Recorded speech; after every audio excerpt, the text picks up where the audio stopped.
All right, I think we're live now. Morning, everybody. Daniel Chamberlain, Coaching 101 podcast. We are in Round Rock. I'm going to fight my microphone for a second. Round Rock, Texas, at the Texas Athletic Directors Association Convention. This place is huge. This is a huge. I've never been here before. What's it even called? This is the Kalahari Resort here in Round Rock. Kalahari Resort. Biggest building I've been in a while. Rivals the one in Nashville, definitely. So I think there's a little more indoor, but very, very nice. I am joined this morning by Jason Haddock. He is a new head coach, right? Yep. Starting over again. So tell me about yourself. Introduce yourself, kind of where you're at. Awesome, thanks. My name is Jason Haddock. I'm the athletic director and head football coach in Morton, Texas. I've been a month in the job, and it's been awesome so far. It really has been. Prior to that, I spent 6 years at Clemens High School in Fort Bend, working with a former college teammate of mine, Bobby Darnell. And I was his defensive coordinator and assistant head coach. And 4 years prior to that, still in Fort Bend at Thurgood Marshall, working for James Williams. So two really great coaches that did a great job helping prepare me to be in the seat. There you go. It's so this is your first time head coach? For football, yes. Head coach awesome. For soccer, head coach for track, but it's not quite the same as being the head coach for football. A lot more people around, right? A lot more people, more responsibility with the athletic director side of things as well. Yeah, so you picked up the AD job and the head coaching job, which yes, often do go hand in hand, but it's too. I mean, you're a busy man now. Yeah, and you know, I go back to Bobby and I talk to him and I joke and I say, when are the meetings going to end? And he laughs at me and says, they're not. You know, so much of this job, my first month, was very little football and a lot of AD stuff and trying to get things lined out. And it's drinking from a fire hose, but that's how I operate. So I actually worked with we spoke with some guys in Kentucky a few weeks ago, and they do like an onboarding program for all their ADs. You got to like spend 2 years in a like kind of a passenger seat ride along, and then 2 years after that you hold the hand of the new guy coming in. So it's like a 6-year commitment. Wow. But it seemed really, really neat, and I think that was just their maybe even their board, but it was a really cool idea. It was good to see them like bringing athletic directors along, because it's Jason's another military guy, and that's kind of how we met, was through a chat group. So you guys that are in the smoke pit, good morning to y'all as well. Hopefully you're watching. But a lot of times in the military you find that like every 2 years you promote, and then you go to a seat you've never done, and you get 2 years and you're kind of good at it, and they're like, cool, now you're promoting again, and you're going to another job you don't know. And there's no onboarding, it seems like, you know. And a lot of times you try and leave some things better than you found them, you know. So sometimes you'll get that continuity folder from the previous person in the seat, and sometimes you don't, you know. And depending on how that changeover happened, especially, you know, in the civilian world, you know, it can happen in a good way or happen not in a great way. Right. So you don't know what you're going to get, but I've been really fortunate, have a great staff around me at Wharton that's really done a fantastic job of helping bring me along and get me up to speed with the things that are going on in town. There's politics involved, and that's something that people don't talk about. Coming into a small town a lot with the athletic director position. Great staff that has done a great job of taking care of me so far. That's good, and having that support is going to be big time, I think, for your success, obviously. You know, if you can get the administrative and the town behind you, I think that's like the three big pillars, right? Absolutely. Community and admin, and then your assistant coaches. So, well, that's cool, man. Congratulations on the new gig. Thank you. And appreciate it. Look forward to kind of seeing how you do there. So tell us a little bit about your program. You know, your kids you've inherited now. You got a bunch of new kids. So how are those things going?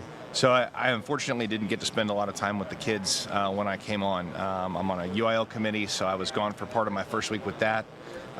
We have a fantastic tennis program at Wharton, and our head coach, Coach Eller, has done a great job with those guys and gals, and so they made the regional tournament this year, so I spent time with them in San Antonio, cheering them on. So I didn't get to spend a lot of time with the football kids, and at the 4A level in Texas, we don't have spring football. So we didn't have spring ball going on. So really quickly, my first 3 weeks in, and school was over. The time I have gotten to spend with the kids, though, has been great. The first couple of days, I just kind of watched. How do they operate? How are things going? And very quickly, I noticed a couple changes that needed to be made. Yeah. So come day 3, it's like, all right, guys, here's the first change we're going to make. Make this adjustment for me. Let's see how we do with that tomorrow.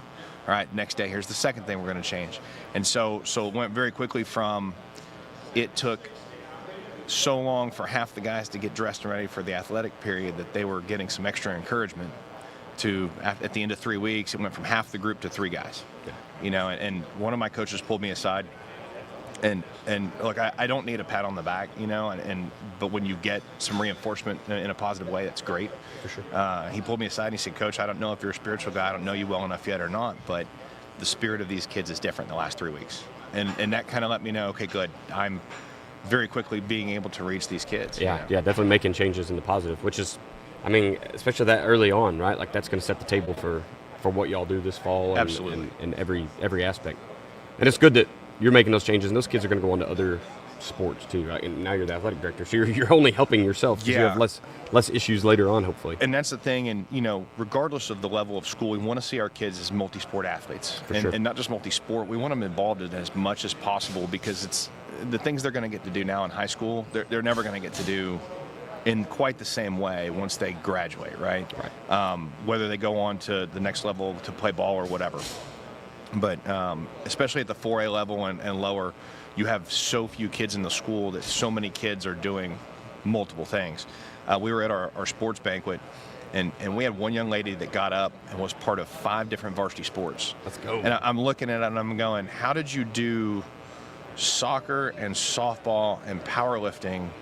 Well, she would do her powerlifting workout in the morning before school, and then she'd go to soccer right after school, and then she'd go straight to softball after that.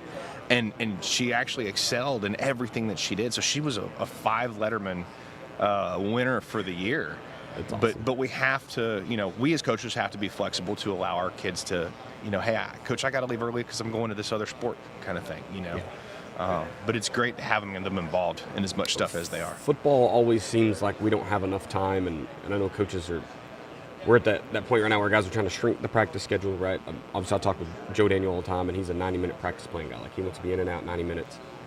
Kenny Simpson, same thing. Mm-hmm. He's about 2 hours. Like, that's kind of where we want to exist. And there's still some guys that are, 3 hours long. Like, they're going to be out there until they get it right.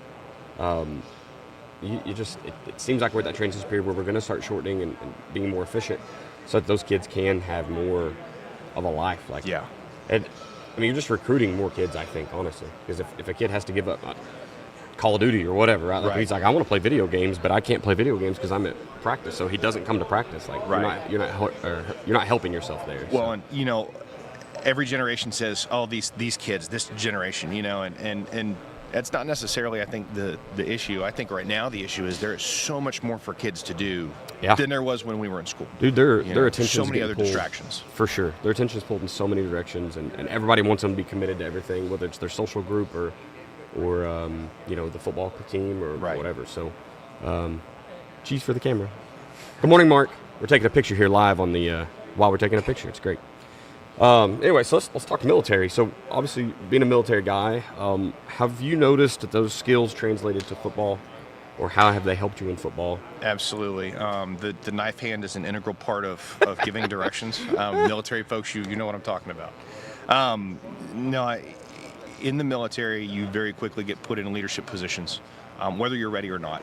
And a lot of times it's sink or swim, and when you have great NCOs there to bring you along, whether you're a young enlisted person or a young officer, the NCOs are the backbone of the military and the leadership of the military, and you latch onto a good NCO to help bring you along and help grow you, that's going to make you successful. So I think getting put in leadership positions early translates to, you may be a first-year position coach.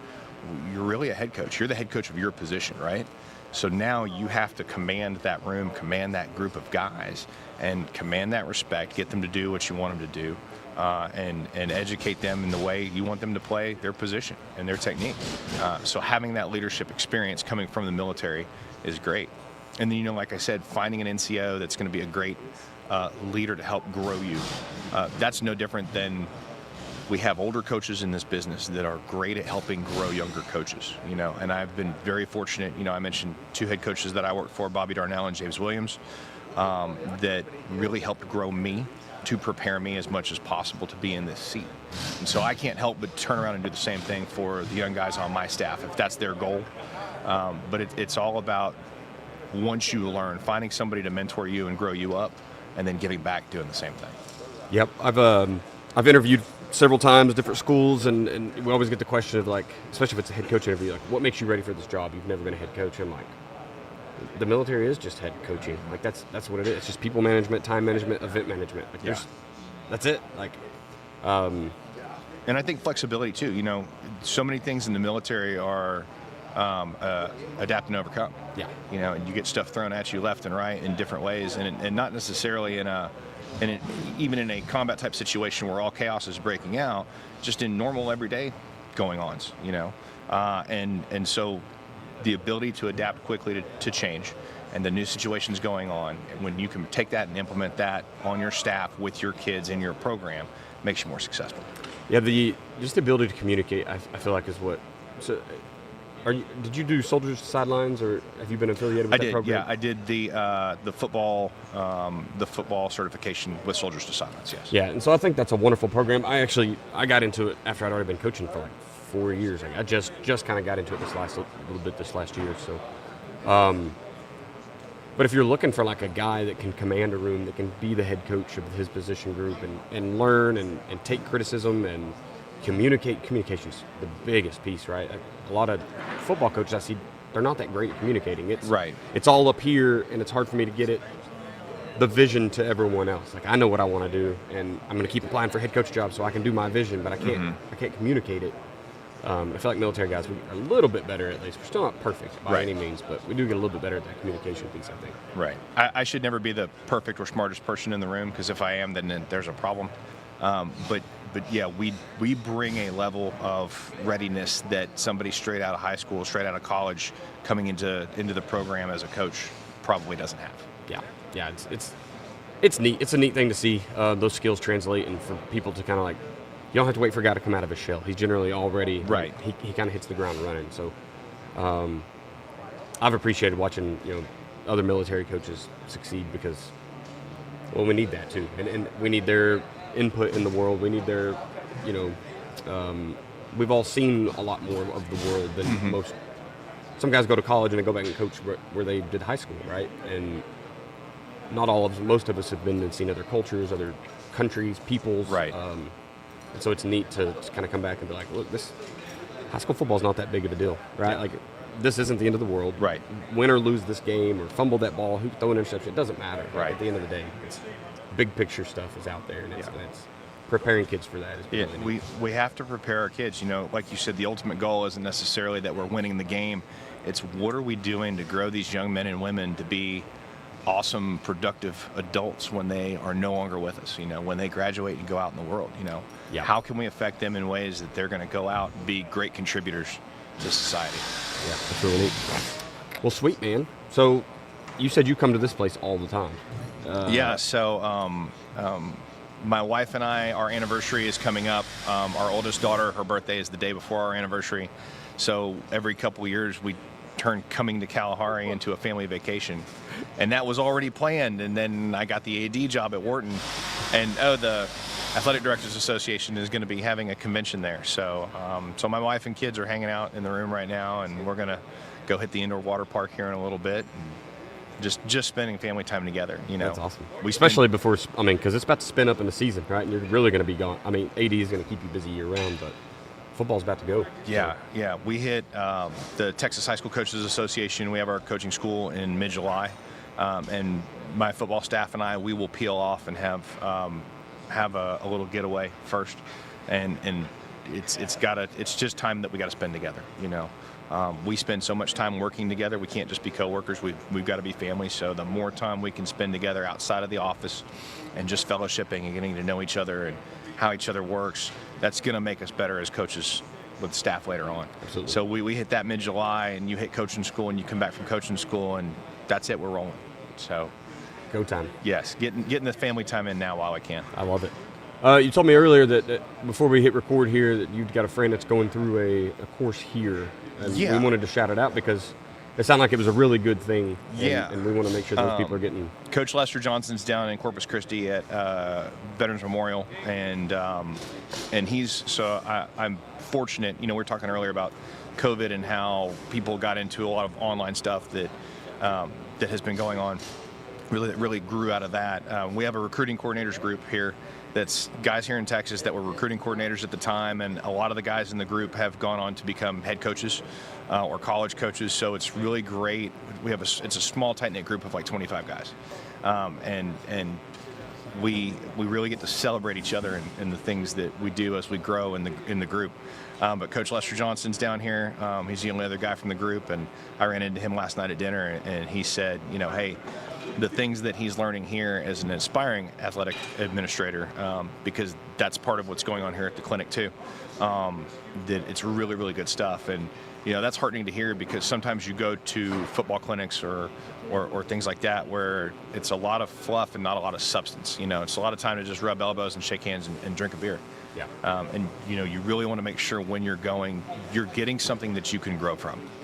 Yeah, that's unfortunately, like, that's kind of what I knew football clinics as, was just some guys don't get out of bed till noon, right? Right. And it's just to get to the next event, social event. So yeah, it is good that they're making it worth their time with some substance, like you said, and then because that will just get people to dive back in, and you're learning, but you're putting out a good product, right? And if you don't have the good product, people aren't going to show up. Right. So it's good to kind of see it going from both directions. And it's sad to see, COVID really did away with some things, unfortunately. There used to be a really great football clinic in San Angelo, the Angelo Football Clinic, and Wade Phillips was a big hand in that. And when COVID hit, that clinic just kind of went away.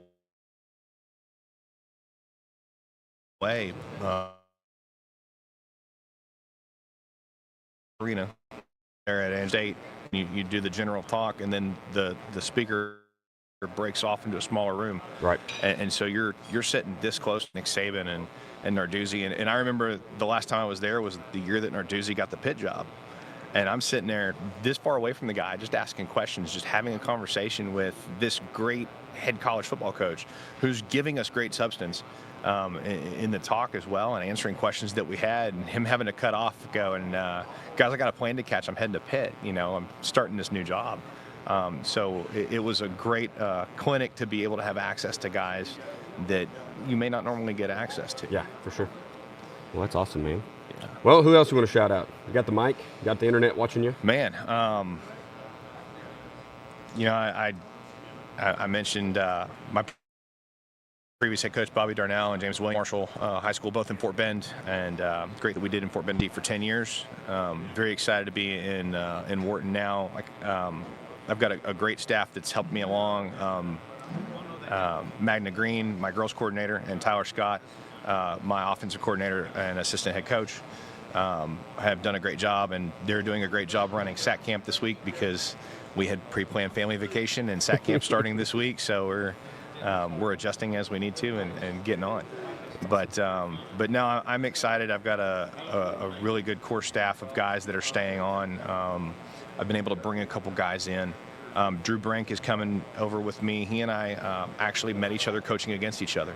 Mutual respect there, then. Yeah, it started football and soccer both coaching against each other, and being able to watch how well he works with his kids and how he connects with kids as the defensive coordinator. He was at Elkins for years, and then moving over to Terry High School, and so he's coming in with me, and I'm bringing on one of my former players now.